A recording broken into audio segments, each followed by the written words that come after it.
Le plus grand regret, parce que ça a handicapé considérablement la Cour pénale internationale, c'est l'attitude des États-Unis au départ.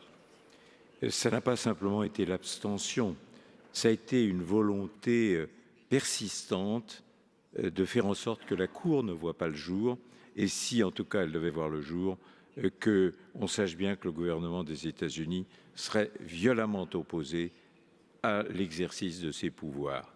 Il faut mesurer ce qui s'est passé. Non seulement les autorités américaines ont refusé, évidemment, de signer et de ratifier, mais il y a eu quelque chose de plus.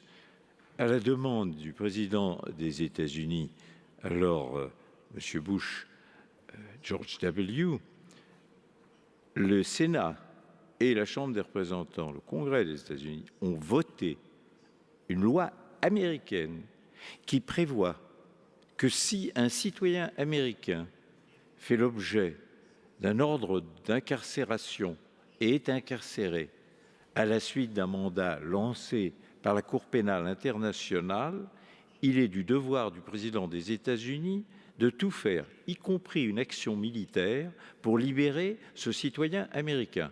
On a appelé ça, avec une certaine ironie, la Hague Bill, car comme il n'y a d'incarcération qu'à La Haye, il faut imaginer que ce serait donc des Marines américains qui seraient parachutés en opération spéciale pour récupérer tel ou tel membre des forces spéciales des États-Unis qui, d'aventure, serait incarcéré à La Haye. Tout ça est hors du sens. Dieu merci, les choses ont changé, car en effet, maintenant, on a constaté qu'avec M. Obama, on a pris la mesure de l'intérêt que pouvait présenter la Cour pénale internationale pour une action contre tel ou tel responsable de crimes contre l'humanité qui est protégé. Et à cet égard, je voudrais dire à notre ami Ivanov que s'agissant de la Syrie, je pense pour ma part qu'il y aurait le plus vif intérêt à ce que le Conseil de sécurité, comme il l'a fait pour la Libye, se saisisse de la question, ou plutôt saisisse la Cour pénale internationale de la question des crimes actuellement en cours contre des populations civiles sans défense, ce qui porte un nom en termes juridiques, par un pouvoir qui exerce contre ses citoyens ou d'autres les rigueurs que l'on connaît et qui sont manifestement excessives simplement pour maintenir son pouvoir. Simplement une enquête ordonnée par le Conseil de sécurité, diligentée par la Cour pénale internationale, son procureur, constituerait déjà en soi un rappel à l'actuel dirigeant de la Syrie qu'il n'est pas seul, que les crimes contre l'humanité sont perpétuels, qu'ils peuvent être poursuivis jusqu'à la fin de sa vie et qu'un jour ou l'autre, il se retrouvera comme d'autres, sauf à échapper par la mort, devant la Cour pénale internationale. Ce serait une mesure salvatrice, ce serait une mesure d'une importance humanitaire considérable et ça honorerait grandement la Russie si, à cet égard, elle n'opposait pas constamment un droit de veto s'agissant d'une intervention du Conseil de sécurité en Syrie.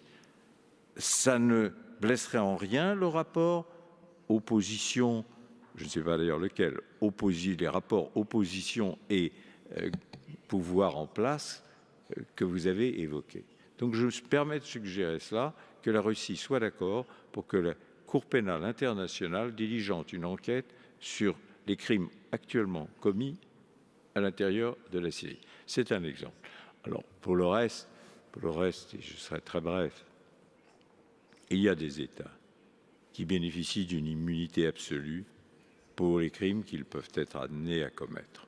Les démocraties ne sont pas exemples de crimes. Je le rappelle toujours à propos de nous, de la France. Quand on dit la France patrie des droits de l'homme, je suis toujours plus réservé au regard de sa tragique histoire. Je dis la France est la patrie de la Déclaration des droits de l'homme, ce qui historiquement ne se confond pas, mais suffit à moralement nous obliger à respecter ce texte sublime dont nous sommes les auteurs. Mais n'allons pas plus loin, sauf pour nous rappeler à nos devoirs. Alors, à cet égard, il est évident que de pouvoir bloquer toute résolution du Conseil de sécurité pour les puissances qui en sont membres, ou pour, sans être membre du Conseil de sécurité comme la Chine, être une peut-être hyperpuissance, Hubert me pardonnera, ça crée une impunité de fait. Et au regard de l'égalité qui doit exister quand il s'agit l'heure de rendre des comptes à lui, c'est absolument désolant, mais c'est un fait. Alors, mon espérance, c'est quoi? Espérance, je pense, réaliste, raisonnée. C'est qu'avec le temps, les choses évolueront dans le bon sens. On voit l'utilité de la Cour pénale internationale quand on est en présence de crimes en train de se commettre. On voit l'importance de la dissuasion qu'on peut exercer. Je pense que le Conseil de sécurité en tiendra de plus en plus compte et j'espère, mais je ne vais sûrement pas, qu'à cet égard, la volonté de puissance des plus grands États n'ira pas jusqu'à la commission de crimes contre l'humanité en se disant qu'ils ne risquent rien en ce qui concerne les juridictions pénales internationales. C'est Staline, je crois, qui disait que l'histoire est écrite par les vainqueurs. Il n'est pas bon que la justice ne soit rendue que par les vainqueurs. Il faut que la justice soit rendue à l'égard de tous, y compris des crimes commis par les puissants. Merci beaucoup, Robert. Je crois qu'il nous reste exactement 26 minutes. La parole est à la salle. Qui sort?